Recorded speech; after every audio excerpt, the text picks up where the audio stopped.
Warning: the Reddit Asks Us podcast contains explicit material and mature subject matter that may not be suitable for all audiences. Audience discretion is advised. Hello, everybody, and welcome back to the Reddit Asks Us podcast. Now, before we head into the podcast, if you're watching or listening on YouTube, make sure to like, comment, and subscribe.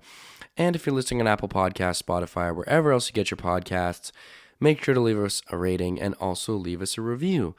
You can find us on Instagram and TikTok at Reddit Asks Us Podcast, where we post new clips of the show every week.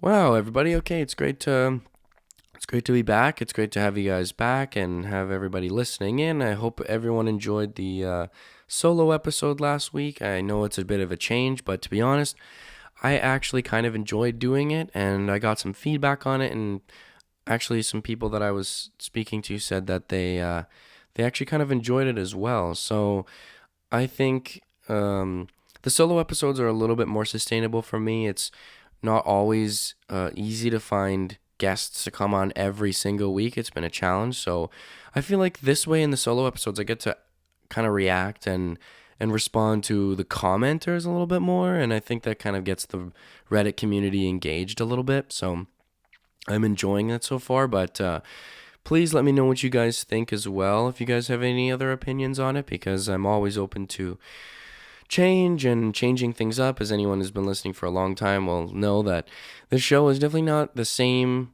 show in terms of complete structure that it has always been. So yeah, I'm always down to change things. So welcome back, everybody. Episode 68. Episode 68, yeah, so let's get right into it. So the would you rather for this week is, would you rather spend a night in a haunted house or spend a night in jail? Yeah, there was actually some good ones. There was another funny one that I was debating putting on here, but that was a pretty good one. So Farseer87 says, jail. I like to make new friends in weird places. Fair enough. Nobody said that jail has to be bad, I guess. I guess it also, well, I'll get into this, but yeah, nobody knows who you meet in jail, and someone in there who maybe has a crazy story.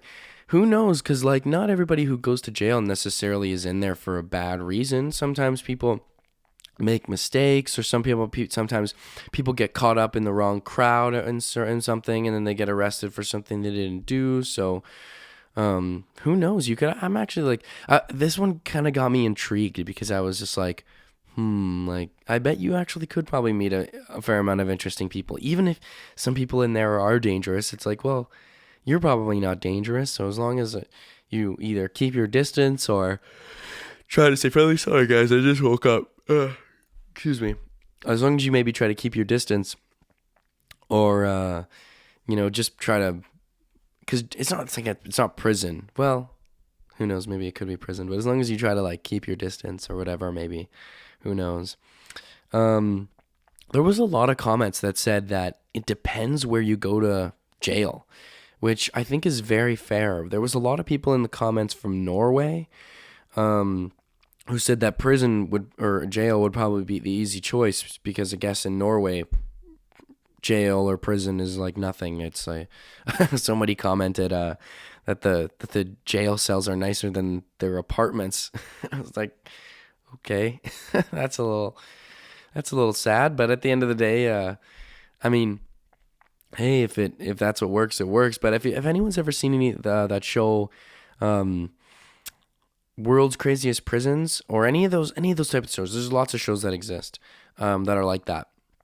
Yeah, you definitely might want to rethink your choice, because yeah, even in Canada, prisons in here are definitely not as bad as they are in a place like Brazil or Colombia or some messed up places. Not saying the countries are messed up, but there's definitely some messed up prisons in some of those places, and even the Philippines too. I remember there was an episode of one of those shows about or with the Philippines, and the Philippines prisons don't seem to be the nicest places. So we got another comment here from Autonovic, and they said, I'd like to try and stay in a haunted house, like a challenge. And to be honest, it seems more of the challenge to see if you could fall asleep. Uh, Jeez, I'm sorry, guys. Um, because even if you don't believe in ghosts or anything like that, you can't say you wouldn't be scared. Like, there's something innate about like dark and dingy places that make us uncomfortable. I I feel like, yeah, like if you're gonna stay in a haunted house, like it's probably more likely that the challenge is more like, okay, see if you can fall asleep here, because I think it would be much more difficult to do that. But you know what? This comment actually sparked my inquisitive sort of side, and I wanted to know, well, what does the science say? What does psychology say? So Frank T. McAndrew is a professor of psychology at Knox College, and was was in an article by Fast Conversation. So he was being interviewed for this, and and I'll put a link to this article in the show notes, in case anybody wants to check this out. But excuse me. There's a quote from this article that says, "Haunted houses give us the creeps not because they pose a clear threat to us, but rather because it is unclear whether or not they represent a threat." And then he went on to say that we feel trapped, and I was like, "Oh, this actually makes a lot of sense, because we are unable to assess the level of security and the level of threat. Whereas at least in jail, like you have like, I guess in jail, you kind of have like a preconceived idea of what staying overnight in a jail might be like. And there's police there, there's lights. You know what a jail entails. Whereas when you think of something like an abandoned house or a haunted house, there are so many things that you don't know about a place like that could potentially be harmful or kind of scary. So I'm so sorry, guys. I don't know why I'm yawning so much. I just woke up, but like I'm not tired. So yeah, like even if something bad goes down in jail, like we've all seen movies, like we know what kind of goes on in jail. We've seen TV shows. We know the types of things that happen in jail. Maybe not to be as accurate as if you were actually there, but you can probably create a sort of idea of what that it might be like. But whereas a haunted house, like that's just so unpredictable. Like it's you kind of don't really have a clear idea of what exactly would happen.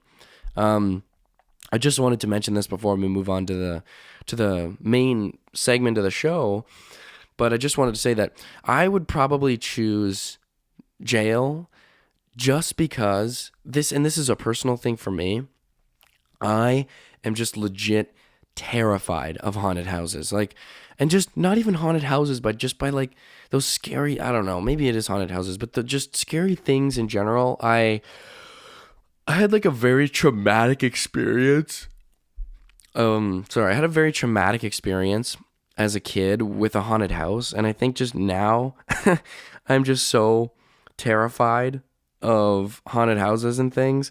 It's kind of a long story. Maybe I'll tell it at some point. I don't really feel like telling it right now.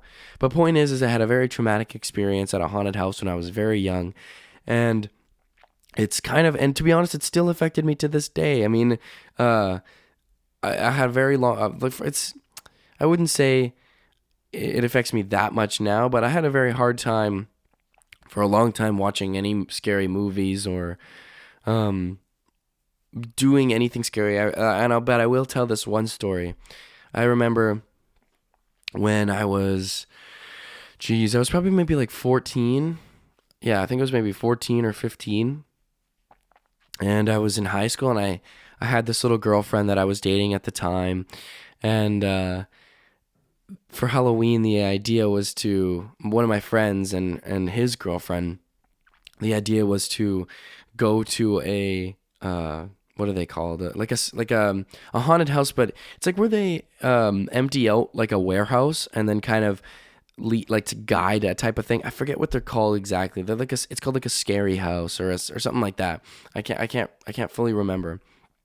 But yeah, like basically they empty out this like a warehouse or something, and then you pay to kind of just walk through it with your friends, and like they scare you and stuff.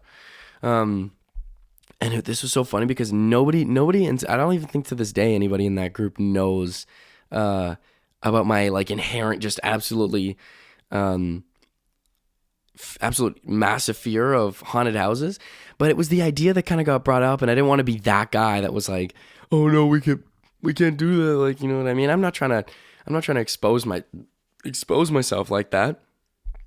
So I ended up going, and I just remember the whole time I'm like holding my little girlfriend's hand, and I'm just like clutching it super hard, and like I'm like looking down the whole time, like trying to not make it super obvious, but inside I was like so terrified. I was so scared, and the things were jumping out, and I'm like, we should just probably get through this fast, you know, like we should probably just like kind of hustle through this, you know. Let's just see if we can like speed walk. Let's see how fast we can get through it, you know. And I'm just like trying to play it off all cool and try to literally just run through this maze. But yeah, that's kind of the extent of that sort of haunted house story. But anyways, so yeah, I'd probably choose jail, even though jail scares me actually a lot too, because I wouldn't want anything bad to happen to me in jail. But who knows? Maybe I'll make some friends. Okay, so let's move on to the main segment, everybody. So we've got episode 68. What should everyone try once in their life? There's a lot for this one, guys. There's definitely a lot for this one. So I was very intrigued by this comment here, or this post on the main AskReddit page. So let's see what we've got here. So user Macaroons for Everyone says, a different hairstyle or different haircut. And this was interesting. This was a little out of the box. I wasn't expecting an answer like this, but it was intriguing. You know, I'm torn whether to agree with this or disagree with this. And this is just a personal thing. I've grown my hair out like so many times, like thinking it's like looked good. And then when I cut my hair, I'm like, oh, and go back to like my normal haircut. I'm like, oh my goodness, this is way better. I don't know why I grew my hair out. My haircut as it looks short looks way better.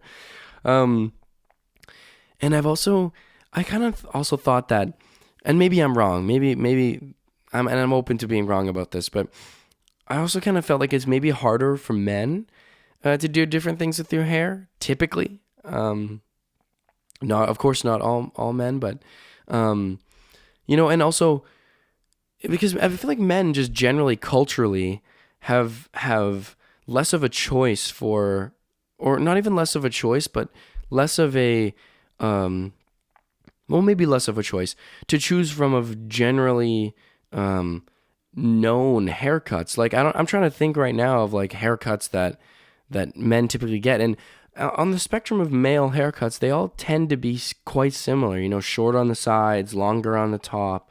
And I'm trying to think like, okay, what else can you really do with your hair as a guy? Like, you can grow it out long, but I don't know what else kind of like different sorts of styles can you really do? And a lot of other styles don't even really look great. Like, they just, because like if you want to change your style or haircut, that's a sort of different move you can make, but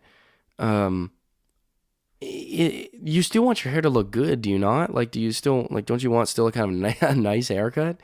So, I feel like just men in general have a little bit of less of a choice than women, but not all women, but women generally in like Western culture tend to have longer hair, and there's so many hairstyles for women, man. Like I go to school and I see like almost all these girls they've got long hair, but they do their hair in all these different sorts of ways, and a lot of them look really great.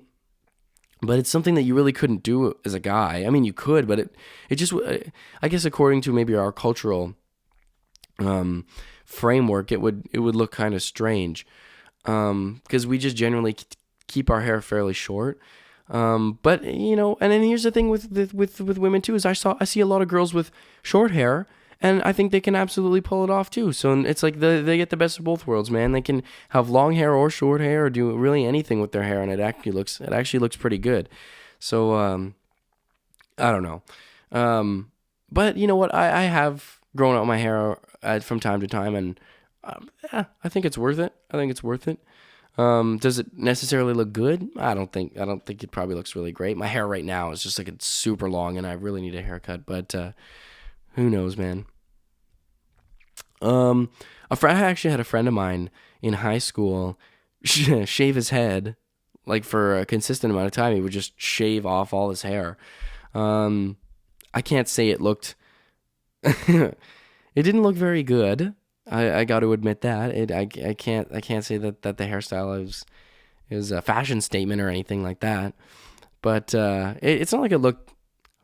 Well, I don't know. I don't really think it looked very good, to be honest. I didn't really understand why he did it, but that's his business. I kind of thought it looked a little funny, but hey, if you want to shave your head, I guess that's always an option. If you want, as a guy, if you want to shave off your hair, go bald. Why not? Excuse me, sorry. So the next one here is by C Conference 3984. And I like this one. Living on your own. I totally agree. And like, listen, I get that not everybody has the resources or opportunity to be able to live on your own. And that's totally fine. But if you do, I think living on your own is one of the best things that you can do. It pushes you out of your comfort zone. And it gives you a lot of time to reflect and think about your own life and maybe gain some insights into your life that maybe you weren't as aware of before. Because this happened to me, and when you're alone, really the only thing that you have to think about is your own life, right? So you're probably going to spend a lot of, even if you are like, watching Netflix and stuff, when you do spend a considerable amount of time isolated or alone, you do begin to start thinking about your own life. And I think that I had some very key insights about my own life, especially about how I was like treating people at certain points in my life. That if I wasn't living on my own, if I wasn't isolated, I don't really think I would have thought about those experiences in the same way. I think it gave me a lot of opportunity to be able to reflect.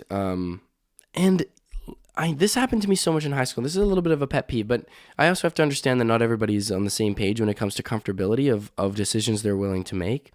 But if you have the opportunity and if you have the resources, go away for university. Like step out of your comfort zone. Like, why not? I knew a lot of people who went away for university and then ended up moving back and going back to school where we're from, like after going away for a year, because everybody kind of builds up in their mind, oh, I'm going to move away, make a lot of new friends, it's going to be great, it's going to be this, it's going to be that. And that's not the story for everybody. I mean, it's as you grow older, you have to really try to find a way to make your friends. Like, it's not as easy in elementary school or high school. Elementary school and high school, it's like you're in classes with people all the time, and they're smaller classes. There's a lot of extracurricular things that go on that people can take part of. And not that there isn't that sort of stuff in university, but it's just, as you get older, it's a little bit harder to make. It can be a little bit more of a challenge to make friends. So when people don't make friends right away, they get sort of discouraged, and then, they might want to kind of revert back and go back to where they're from. But it's like, those are just humps you have to get over. And you have to push yourself out of your comfort zone. You have to do things that you wouldn't necessarily normally do, or join clubs, or join societies, or something like that, or even just start engaging in stuff that you're interested in. Like, because I moved out to Halifax, and I didn't know anybody upon moving here, like didn't know a single person. And what I found that if I stuck to doing, well, even just if I did some of the stuff that I enjoyed doing, and decided to try to seek out those activities, like for example, so I do a podcast about basketball with my friend Sam and Elias, and I met those guys playing basketball because that's what I'm interested in. Then that's what I went to go do. I tried to seek out a way to go and play basketball and try to find a way to engage in something that I enjoy. And when I did that, I ended up meeting other people who enjoy what I enjoy, but also who I connect with intellectually and who I connect with on on a friendship level, which was great because obviously not everybody you meet is going to be, you know, you're not going to be compatible with. But there was a lot of people that I met through basketball that I enjoyed hanging out with. Okay, moving on, guys. Next one comes from Eric Meek. I don't know. A Japanese style toilet that sprays like a bidet. My wife bought me one. I was mad, and now I hate using regular toilets. The reason this one stuck out to me is because, like, I don't know what it is, but, like, these things kind of just, like, freak me out. Like, I don't know. Like, I guess I'm just scared to try them. It's so, when you're taught how to do something your whole life, especially in regards to, like, using the washroom, like, I feel like you kind of, those types of patterns you tend to keep, and when you hear about something like this, you're not necessarily gonna be like the first one to be like, oh yeah, let me try something like this, especially if you're not, like, used to it. I know it's a big thing in Asia, in places like China, Japan, South Korea, lots of places like that's like it's like a thing. And a friend of mine, and I think, don't get me completely wrong, but one of my friends' family is from East India, and they've got one. I think it's kind of a thing there too, and I also think it's actually a thing in Europe as well, in different places in Europe. It's like North America mostly, where this is like not a thing. But I guess I'm just like, I'm just scared to try them. It weirds me out for some reason. Like, I don't know why, but I guess, like, foreign things in, like, that area, I think, are, something I'm just, uncomfortable with. But I've heard that they actually work really well, and they work better than any other method. So I guess it's one of those things that I'm just gonna have to get over. And yeah, like, I know they're better. But yeah, something about it just weirds me out. It just, I don't know. Like, I'm not, the feeling, like, cause whatever. Not saying I'm not open to it. It's a fear that I have to get over. It is a challenge for me. So, okay, please bear with me on the pronunciation of this username, because I really don't know how to pronounce this. Okay. Anticrepsular _Ray. Anticrepsular, I think. I like this one. Go on a road trip alone. Even if it's just for a weekend, it's incredibly freeing, and I personally love traveling on my own schedule and doing exactly what I want when I want. I don't think I've ever done a road trip alone before. Like, I guess that's not something that I really thought of doing. Whenever you think of road trip, I always think even just one other person is something that it's something that you might do with somebody else, but I've never really thought about, like, what's the big deal about going on your own? Because then you get to, like this person said, like, you get to kind of create your own schedule and work around,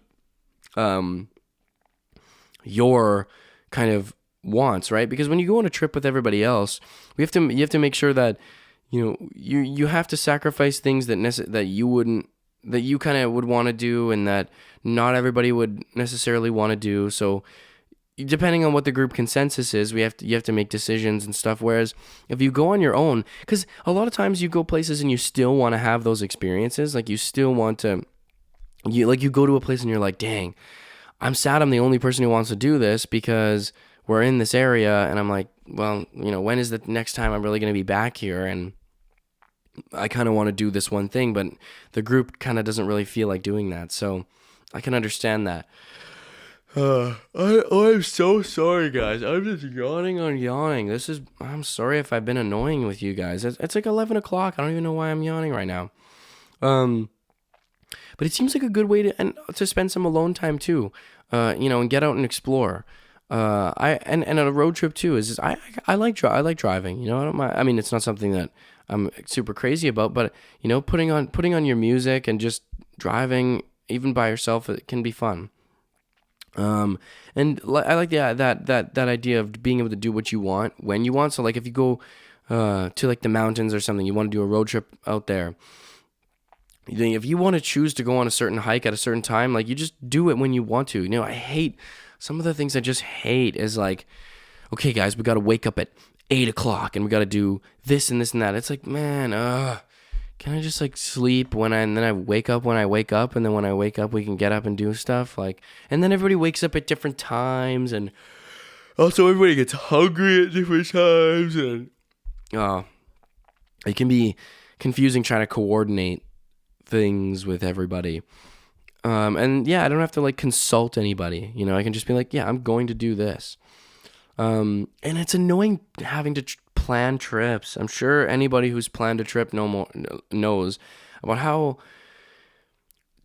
the fun of trips can be lessened by the planning that you have to go through, and just the amount of effort that has to be, and the amount of anxiety that goes into, making sure you do what you do when you need to do it. And you put too much pressure on planning the trip and what's going to happen during the trip, that you focus too much on that aspect of it and forget that you're supposed to have a fun time and just relax and have a good time. I feel like a lot of the trips that I haven't had the most fun on have been the most strictest trips where we got to get this done and this done and this done. And it's just, you're always too focused on like the next thing, and making sure that the thing that you're doing goes right, that you don't actually savor the time when you're actually doing the things that you're supposed to be enjoying. And it's almost like shooting yourself in the foot. It's almost like catch-22. So we've got one here from Astra Inclinant. Astra Inclinant. At some point in your life, you got to swallow. Oh man, yeah, this one. At some point in your life, you got to swallow your goddamn fears and just talk to that one cute guy or girl. The shame of rejection will hurt like a motherfucker, and it will make you want to crawl into a hole and die. But it'll improve your social ability, make you more resilient, and you will have gained more insight into yourself. Okay. Oh, so sorry. So sorry, guys. And then this is a reply by Expert Apprentice. And they said, tried it once, asked the cute girl out. She politely and respectfully declined. I said no worries, and I wished her well. Years later, when I actually met the girl of my dreams, I was not worried about asking her out because I knew it wouldn't be that bad if she said no. And we've been together for 3 years, and I couldn't be happier. I saw something like this on Instagram recently, or TikTok. What is up with this? Oh no, I saw it on Snapchat. Somebody I know posted something about this on Snapchat, and there's been a couple memes about this on Instagram. But I really don't understand this attitude of certain guys who, when they get rejected, they'll start like insulting the girl to make themselves feel better. But maybe it's to make themselves feel better, but I don't really know the reason. And if anybody knows the reason why guys do this, or some guys do this, please let me know, because I seriously do not understand the logic behind this, because it really doesn't make any sense.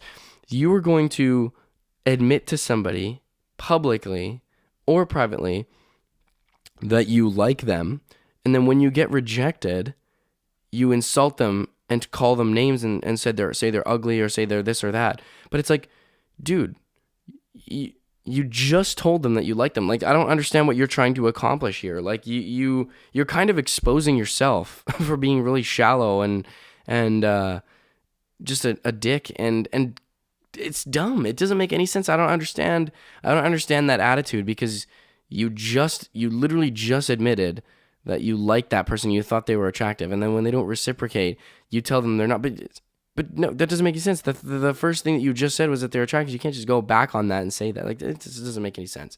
I don't know. Maybe it's people trying to save face, but I don't understand that. It's, who cares if somebody rejects you, man? Like, it's not the end of the world. Like, that just means that you're placing too much emphasis or too much of your self-worth on what other people think about you.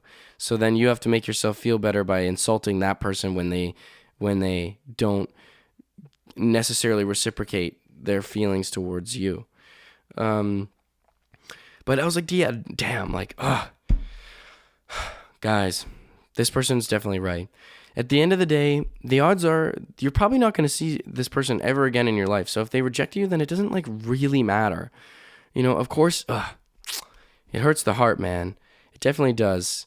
Getting rejected, it's a tough experience because, yeah, I mean, you define who you are to a certain extent based on your interactions and reactions with other people, right? So when you get rejected, I mean, it's important not to associate too much of that with your self-worth, but it's impossible to say that if you get rejected, that's not going to hurt your self-esteem. It absolutely does. Like, no, it doesn't matter who you are. Like, it's going to hurt your self-esteem, and that's just something you have to accept because no one likes not being liked, no matter what, especially in a romantic way, because when you go to tell somebody that you like them or something, like you're putting yourself in such a vulnerable position. Like that is like some of the most vulnerable place that you could be in your life. So is to admit that you like somebody. So and if those feelings don't get reciprocated, that can really hurt, man. Like it's and that's just, there's no ifs, ands, or buts about it. Like that's just is what it is, right? But when you get rejected, it absolutely can build resilience because let's be real here. Like not everybody you meet, like think about it. Like has everybody you've ever met been your friend? No. So not everybody that you meet is going to want to be your girlfriend or boyfriend or whatever you choose to call your partner. Like not everybody is going to vibe with you on those levels.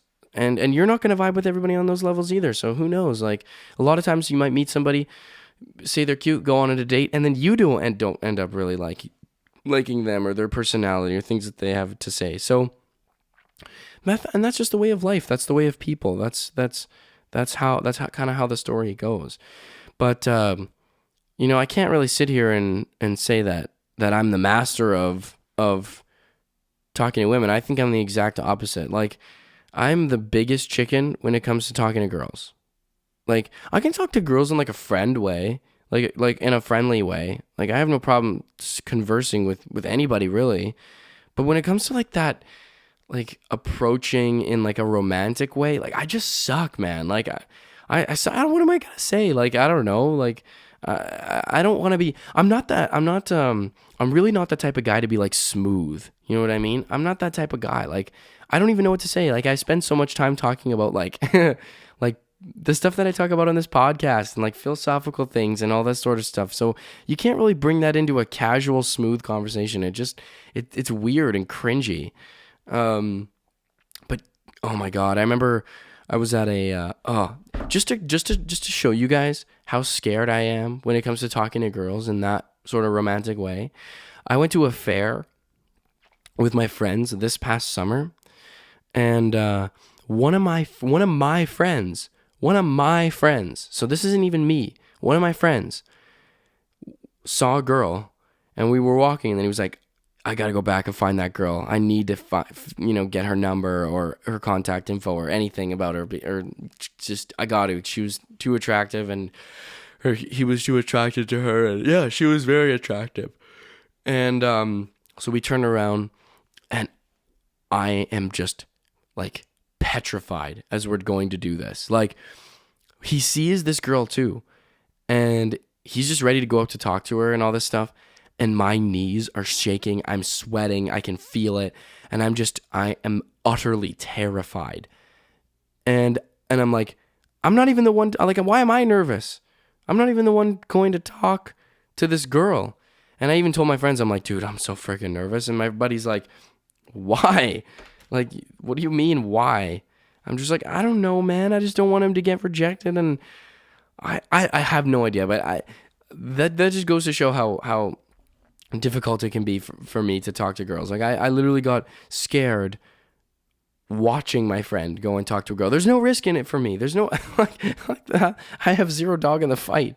So that goes. I guess that's my extent. I have oops. Sorry guys, some wires here.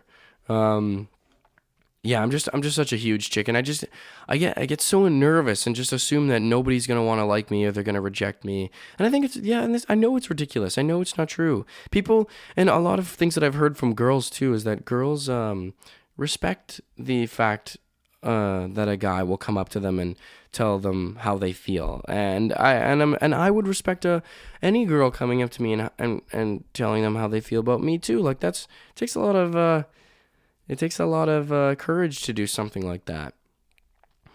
But I also have to say that, this is just good advice in general. I don't know if I'm necessarily going to take this advice right now, but this is just me in my life. Because of where I'm at in sort of my relationship life. I'm not really looking for anything, so I really don't think it's fair if I go up and approach girls and stuff, but I'm not really looking for a relationship because I feel like that's not really fair to them.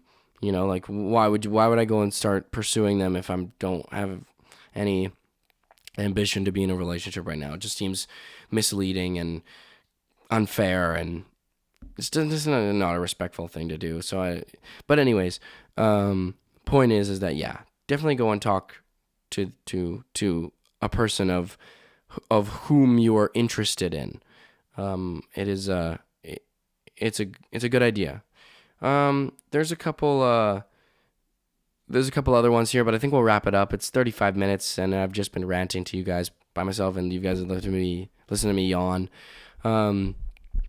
Lots of great stuff today. Lots of great stuff. I really enjoy doing that. And to be honest, guys, I really enjoy doing these the solo ones. To be honest, I think they're fun, and I like them. So it does feel like a rant to a certain extent, but also it feels like more of a dialogue. It feels like I'm actually speaking to you guys, and we get the users on Reddit a little bit more involved as well. So again, let me know what you guys think about this sort of new format, new style. And before we head out of the show, if you're watching or listening on YouTube, make sure to like, comment, and subscribe. And if you're listening on Apple Podcasts, Spotify, wherever else you get your podcasts, make sure to leave us a rating and also leave us a review. You can find us on Instagram and TikTok at Reddit Asks Us Podcast, where we post new clips of the show every week. All right, guys, I will see you next week. Peace out.